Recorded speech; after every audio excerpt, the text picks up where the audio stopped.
আজকে cabinet committee on ইনফ্রাস্ট্রাকচারে কতগুলো আমাদের ইন্ডাস্ট্রিয়াল ইনফ্রাস্ট্রাকচারাল যেটা ক্যাবিনেটে একটা কমিটি আমাদের আছে দীর্ঘদিন ধরে, আমরা প্রতি 15 দিন অন্তর বসি। যেমন প্রতি 15 দিন অন্তর আমাদের এই রাজ্য সরকার একটা করে ক্যাবিনেট মিটিং করেন। আগের সরকার করতেন এক মাসে একটা, তাছাড়া কি হতো আমি জানি না। যাই হোক, তাদের কাজ তারা করেছেন, আমাদের কাজ আমরা করবো। আমাদের 15 দিন অন্তর একটা করে যেমন ক্যাবিনেট পূর্ণাঙ্গ ক্যাবিনেটের মিটিং হয়, তেমনি একটা করে ক্যাবিনেট কমিটি অন ইনফ্রাস্ট্রাকচারের মিটিং হয়। এবং আমরা আর একটা ক্যাবিনেট কমিটি অন সোশ্যাল সেক্টরও তৈরি করেছি। মানে সোশ্যাল সেক্টর যেটা এডুকেশন, হেলথ, এই সমস্ত যেগুলো ডেলি মানুষের স্বাস্থ্য, শিক্ষা, এইসব নিয়ে আরেকটা কমিটিও হয়েছে। যাই হোক, আজকে কতগুলো ইম্পর্টেন্ট সিদ্ধান্ত হয়েছে আমাদের এই ক্যাবিনেট কমিটি অন ইনফ্রাস্ট্রাকচারে।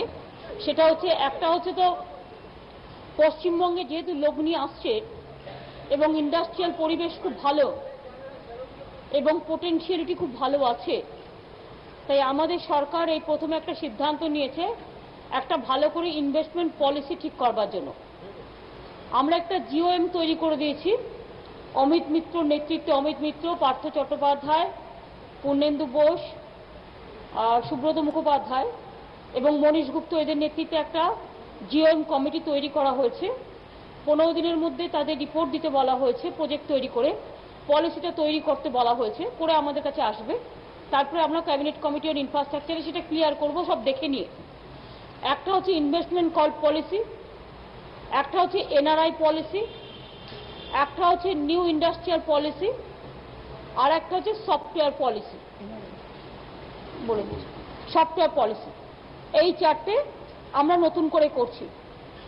এছাড়াও আমরা যেটা সিদ্ধান্ত নিয়েছি আজকে মিটিংয়ে, বাংলায় দুটো ডিপসি পোর্ট হবে। একটা রেলওয়ে পোর্ট এবং government of India, railway department, port department এবং ওয়েস্ট বেঙ্গল গভর্নমেন্ট একসাথে জয়েন্ট ভেঞ্চারে একটা গভীর সমুদ্রের বন্দর, যেটা ডিপসি পোর্ট তৈরি করবে, এটা সাগরে হবে। আর একটা হবে রসুলপুরে। রসুলপুরেরটা আমরা গ্লোবাল টেন্ডারে, দুটোতেই গ্লোবাল টেন্ডারে যাবে, কিন্তু রসুলপুরেরটা আমরা ওটা পিপিপিতে করব। এছাড়াও আমরা ঠিক করেছি যে বোলপুরে একটা আমাদের জমি আছে, প্রায় 199 একর জমি আছে আমাদের হাতে, WBIDCর আন্ডারে, ইন্ডাস্ট্রি ডিপার্টমেন্টের। সেখানে যেরকম এখন বড় বড় বাজারে বিগ বাজার তৈরি হয়, বিদেশে বিশেষ করে আছে বিভিন্ন জায়গায়, আমরা এটা বলছি ক্ষুদ্র শিল্পের বিগ বাজার। মানে আমাদের গ্রাম্য হাট টাইপের, এর মধ্যে 150 একর জমি বেছে নিয়ে বিশ্ব বাংলা একটা ক্ষুদ্র বাজার তৈরি করব আমরা, যেখানে গ্রামের ছেলেমেয়েরা সেলফ হেল্প গ্রুপের মাধ্যমে তারা জিনিসগুলো তৈরি করবে এবং বিশ্ব বাজারে এই জিনিসগুলো বিশ্ব বাংলা ক্ষুদ্র বাজার, এখান থেকে তারা বিভিন্ন জায়গায় বেচা কেনা করবেন। এবং এক্ষেত্রে মৃৎশিল্প থেকে শুরু করে নানা রকম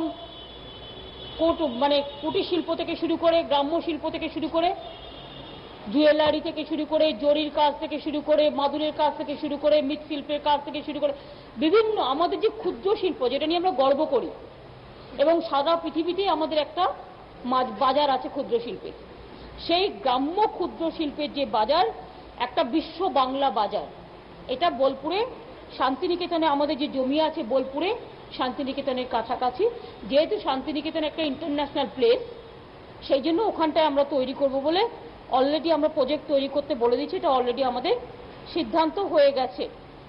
এছাড়াও আজকে মিটিংয়ে আর একটা সিদ্ধান্ত হয়েছে, সেটা হচ্ছে যে আমাদের চা বাগানের যারা শ্রমিক আছে, তারা অনেক সময় প্রায় কিছুই পায় না। যখন চা বাগান বন্ধ থাকে, তাদের ভবিষ্যৎই বন্ধ হয়ে যায়। আর চা বাগানের যে জমিগুলো দেওয়া হয়েছে, তাতেও অনেক সময় আইনের নানা রকম ব্যাপার আছে, করতে পারে না। আমরা একটা সিদ্ধান্ত নিয়েছি, চা বাগানের শ্রমিকরা তাদের বিভিন্ন স্কিমের মাধ্যমে, গীতাঞ্জলি হোক, আমার ঠিকানা হোক, ইন্দিরা আবাস যোজনা হোক, তাদের বাড়ি তৈরি করে দেওয়া, তাদের সুলভে বিদ্যুৎ দেয়া এবং তাদের 100 দিনের কাজে, যখন চা বাগান খোলা থাকে না, 100 দিনের কাজে লাগানো, অর্থাৎ তাদের একটা সামাজিক মুক্তি, সেই সামাজিক মুক্তির যে কর্মসূচি, অর্থ সামাজিক যে অবস্থা, সেই পরিবেশে চা বাগানের শ্রমিকদের যে জায়গাগুলোতে তারা চা বাগানে কাজ করে, অনেক জায়গা আছে, রাজ্য সরকারের জায়গা আছে, যে জায়গাগুলো এতদিন এই কাজগুলো হতো না, আমরা এই কাজগুলো করবার জন্য আজকে মোটামুটি সিদ্ধান্ত নিয়েছি। এরপরে তো ইমপ্লিমেন্টেশন, আজকে মিটিংয়ে এই সিদ্ধান্তগুলো অলরেডি গ্রহণ করা হয়েছে। এতে অনেক মানুষ তার একটা মাথার ঠিকানা পাবে, মাথার উপর একটা ঠিকানা পাবে, একটা আশ্রয়স্থল, কর্মর ঠিকানা পাবে, তাদের রুটি কাপড়া মাকানের একটা ঠিকানা পাবে। সুতরাং অনেকগুলো ব্যাপার দিয়ে যদি দেখতে যাই আমরা, তাহলে দেখব যে প্রত্যেকটা সিদ্ধান্তই খুবই গুরুত্বপূর্ণ সিদ্ধান্ত। এবং আইটি সেক্টরে, আগে যে কোনো আইটি সেক্টর তৈরি করতে গেলে তাদের একটা 50% একটা টাকা জমা রাখতে হতো, ভেঞ্চার ক্যাপিটাল বলা হতো, যেটাকে 50 কোটি টাকা রাখতে হতো। আমরা বলেছি ইনিশিয়াল স্টেজে 10 রাখলেই হবে। এটাও একটা কনসেশন একটা আইটি পলিসির মধ্যে, ওই 10 কোটি 50 থেকে 10 কমিয়ে দেওয়া হয়েছে। যেমন ইন্ডাস্ট্রিয়াল পলিসি আগে 99টা ফর্মালিটিস ফিল আপ করতে হতো, এখন সেটা কমে হয়ে গেছে মাত্র 7টা। সুতরাং এগুলো সব অ্যাডভান্টেজ বাজারটাকে আরো বেশি মুক্ত করে দেওয়ার জন্য। এই 10 কোটি, 50 কোটির জায়গায় 10 কোটি, ঠিক আছে। এই আর তাছাড়াও আজকে আমাদের মার্কেটিং নিয়েও মিটিং হয়েছে, যেটা আমরা প্রতি 15 দিন অন্তর করি, এগ্রিকালচারাল মার্কেট প্রাইস হাইক নিয়ে। এমনি সব ঠিক আছে, কিন্তু আমরা আজকে আবার ধরেছি সুগারটা একটু দাম বেড়েছে, চিনিটা। তার কারণ হচ্ছে এক্সপোর্টটা চিনির হয়ে গেছে, সেন্ট্রাল গভর্নমেন্ট এক্সপোর্টটা অ্যালাউ করেছে। তা আমরা লিখছি ওনাদের যে চিনির এটা বাড়াবার জন্য, যাতে চিনিটা সস্তায় মানুষ পায় এবং এই ঈদের সময় পায়, আমরা রেশনেও যাতে মানুষ পেতে পারে চিনি আর সুজি, সেটার ব্যবস্থা করা হচ্ছে। ওরা কিছু কমিয়ে দিয়েছিল, এটা আমাদের কাছে খবর এসছে, পরে আবার ওরা অ্যাডিশনাল কোটা কিছুটা দিয়েছে, কিন্তু আগের বারে ছিল সম্ভবত 48 কোটির মতো, 48% মতো কিছু একটা ছিল কোটা, কিন্তু এবারে সেটা মনে হয় করে দিয়েছে 39 বা কিছু একটা। পরে সেটা আবার বাড়িয়ে হয়েছে 39 করে দিয়েছিল, 48 থেকে 39, তারপরে মনে হয় 45 হয়েছে, কিন্তু 48 হয়নি। তো আমরা মনে করি এটা বাড়ানো উচিত, ঠিক আছে, জনগণেরটা আর কি।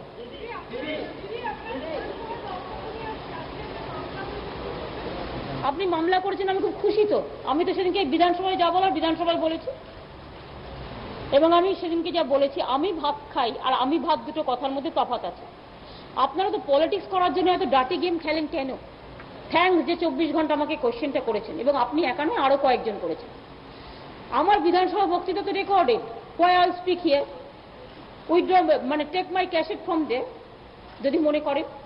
আমি বলেছি হ্যাঁ ইলেকট্রাল রিফর্মস হওয়া উচিত, স্টেট ফান্ডিং থেকে আই স্টার্টেড, প্লিজ রিমেম্বার। আমি বলেছি করাপশন কমতে পারে, নির্বাচনে টাকা তোলার ব্যবস্থাটা না রেখে স্টেট ফান্ডিং হওয়া উচিত। আমি বলেছি এক একটা এক্সিকিউটিভকে, সে ডিপার্টমেন্টের প্রিন্সিপাল সেক্রেটারি হোক, ডিএমই হোক, এসপি হোক, পুলিশই হোক, এখন বিভিন্ন এক একটা করে কমিটি, অথরিটি নানা রকম তৈরি হয়েছে। প্রতিদিন যদি সপ্তাহে 5 দিন 5টা অথরিটি তাদের 15 ঘন্টা করে ডেকে নেন, তা গভর্নমেন্টের কাজটা হবে কখন? জনগণের কাজটা, এটা ভাবা দরকার বলে আমি বলেছি। ঠিকই তো বলেছি, কাজটা কখন হবে? 2, আমি বলেছি পেন্ডেন্সি হচ্ছে একটা টেন্ডেন্সি। টেন্ডেন্সি মানেটা আশা করি আপনি বুঝবেন। লক্ষ লক্ষ এখনো কোর্ট কেস পড়ে থাকে, মানুষ বিচার পায় না, সেগুলোকে চটপট করতে হবে। আমরা করেছি বলে এই কথা বলতে পারি। আমরা গত 1 বছরে 1 লক্ষ কেস ক্লিয়ার করেছি লোকপালের মধ্যে দিয়ে, এই আমাদের লোক আদালতের মধ্যে দিয়ে। এটা মাথায় রাখতে হবে আপনাদের, এবং পরিষ্কার কথাই তো তাই। আমরা সবসময় মনে করি বিচার ব্যবস্থা থেকে শুরু করে, ইলেকট্রাল রিফর্মস থেকে শুরু করে, অ্যাডমিনিস্ট্রেটিভ রিফর্মস থেকে শুরু করে, জুডিশিয়াল রিফর্মস থেকে শুরু করে, স্বাধীনতার আগের দিনে যেটা আমাদের দেশে এখনো পর্যন্ত ঘাটতি আছে, সেটা বলা কি অপরাধ? যদি সেটা বলা অপরাধ হয়, একবার নয় 1000 বার বলবো। প্রবলেম কি জানেন তো? আপনারা লুকিয়ে লুকিয়ে অনেকেই বলতে পারেন, আমি তো আপনাদের সম্বন্ধেও বলেছি, বলিনি? তাহলে প্রেস মিডিয়াও গিয়ে আমার বিরুদ্ধে কেস করুন। সব জায়গাতেই কিছু ভালো লোক আছে, খারাপ লোক আছে। অনেক প্রেস মিডিয়া আছে জীবন দিয়ে করে, আবার অনেকে আছে সামনে একটা প্যানেল রেখে দিয়েছে, পেছনে বিজনেস চ্যানেল, এটা সবাই জানে। সেরকমও তো অভাব নেই, তাই নয় কি? পয়সা না নিয়ে অনেকে রিপোর্ট করে, আবার পয়সা নিয়ে অনেকে রিপোর্ট করে। দুনিয়াতে ভালো মন্দ দুটোই আছে। অনেক ভালো বিচারপতি আছে যারা জীবনে এক পয়সা খায় না, অনেক পুলিশ অফিসিয়াল আছে, অনেক পলিটিক্যাল লিডার আছে, সব পলিটিক্যাল লিডার চোর তা যেমন ঠিক নয়, সব জাজ চোর আমি তো কথা বলিনি, জাজ চোরের কথা তো বলিনি, লয়ার চোরের কথা তো আমি বলিনি। আমি কি বলেছি? মানুষের বিচারের জায়গাটা, বিচারের বাণী যেন নীরবে নিভৃতে না কাঁদে। এটা আজ নয়, আমি তো প্রতি মিটিংয়ে বলি, হঠাৎ করে আজকে আপনার নজর পড়লো কেন? আমি ভ্যালু বেসড জুডিশিয়ারির কথা বলেছি, আজকে নয়, 1000 বার বলবো। আমি ভ্যালু বেসড পলিটিক্যাল পলিসি ডিসিশনের কথা বলেছি, আমি ভ্যালু বেসড মিডিয়ার কথা বলেছি, আমি ভ্যালু বেসড স্টেট ফান্ডিং এর কথা বলেছি, আমি ভ্যালুলেসদের বিরুদ্ধে বলেছি ভ্যালু বেসডের কথা। What is the harm? আমি খুব খুশি যে আপনারা আমার বিরুদ্ধে সিডি পাঠিয়ে কেস করেছেন। যখন কোর্ট যা অর্ডার দেবে আমি মানতে বাধ্য। এবং মনে রাখবেন, সেদিন আমি যা পয়েন্ট তুলবো, যদি আমি কোনোদিন জীবনে সুযোগ পাই, আজ নয়, আমি চিরজীবন বলে এসেছি, আবার বলবো। এবং আমি নিজেও কিন্তু একজন লয়ার, এটা মাথায় রাখবেন। Don't forget, I can plead for the countrymen, I can plead for the people, I can plead for myself. আপনারাই বা বলুন তো, এতগুলো ইস্যু বলার সাথে সাথে সবগুলোকে ডিস্টর্ট করেছেন। Why you people, if you have the guts, কেন স্টেট ফান্ডিং নিয়ে আমি বলেছি, আমি আপনারা বলেননি? কেন আমি মিডিয়া যে অনেক জায়গায় আজকাল মিডিয়ার নামে ফ্রড বিজনেস চলছে, কেন বলেননি? সবাই করেছে কথা তো আমি বলছি না, ট্র্যাডিশনাল আছে, আমি তাদের সাথে তারতম্য করেছি। আমি এটাও বলেছি সব পলিটিশিয়ান ভালো নয়, আবার সব পলিটিশিয়ান চোরও নয়। স্টার্টেড ফ্রম পলিটিক্যাল, আপনি মনে রাখবেন, চ্যারিটি বিগিনস অ্যাট হোম। সুতরাং all politicians bad and all others are good, এটা ভাবারও কারণ নেই। All judiciary bad and all administration good, এটা ভাবারও কারণ নেই। সব জগতেই খারাপ ভালো আছে, কিন্তু যারা ভালো কাজ করতে চায় তাদের মদত দেওয়া সবার কাজ। কাজে আপনি এটা ডিস্টার্ব করলে মনে রাখবেন, ডিফর্মেশনটা আপনাদের বিরুদ্ধেও হতে পারে। Please remember, take care for future also. আপনার হাতে একটা চ্যানেল আছে, you have the freedom to express your views. I have the freedom, I can express my views. Freedom মানে এটা নয়, আমি on the eve of freedom যা বলেছিলাম, এখনো বলি, যা বলেছি আবার বলবো সুযোগ পেলে। আমি মানুষের কথা বলবো, একবার নয়, কোটি বার। I don't mind for this. যদি কারো গার্ডস না থাকায়, তাহলে গার্ডসটা তৈরি করতে হয়। আমি এখনো মনে করি যে আপনার স্বাধীনতা আছে, আপনি যা ইচ্ছা বলছেন আপনার চ্যানেলে, আমার স্বাধীনতা আছে আমাকে ডিফেন্ড করার। Thank you.